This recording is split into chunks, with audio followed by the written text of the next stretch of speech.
Hello বন্ধুরা, তো প্রতিদিনের মতো আজকেও আমি চলে এসেছি আমার লাঞ্চ থালি নিয়ে। তো আজকে মঙ্গলবারের লাঞ্চে আমার কি কি রয়েছে চলো সেটাই তোমাদের সাথে শেয়ার করি।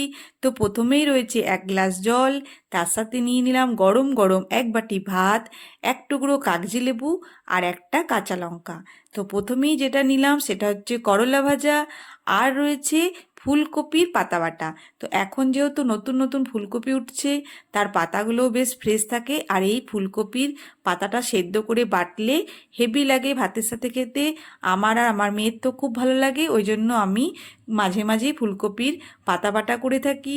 তার সাথে রয়েছে বাঁধাকপির তরকারি আর আলু ফুলকপি দিয়ে মাছের ঝোল। আর এই বাঁধাকপি আমার হাজবেন্ডের খুবই প্রিয়, শীতকালে সবজির মধ্যে ও বাঁধাকপিটা খুব পছন্দ করে, আর বাঁধাকপির তরকারি খেতেও খুব ভালোবাসে। আর আমার মেয়ের ফুলকপিটা বেশি ভালো লাগে। তো কেমন লাগলো আমার মঙ্গলবারের লাঞ্চ থালি?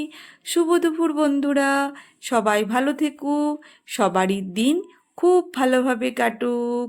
কাল আবার দেখা হবে অন্য একটা লাঞ্চের থালি নিয়ে। তো আজকের লাঞ্চ থালিটা তোমাদের কেমন লাগলো অবশ্যই কমেন্ট করে জানিও। আর তোমাদের সুন্দর সুন্দর কমেন্ট আমার খুবই ভালো লাগে। ওকে, বাই।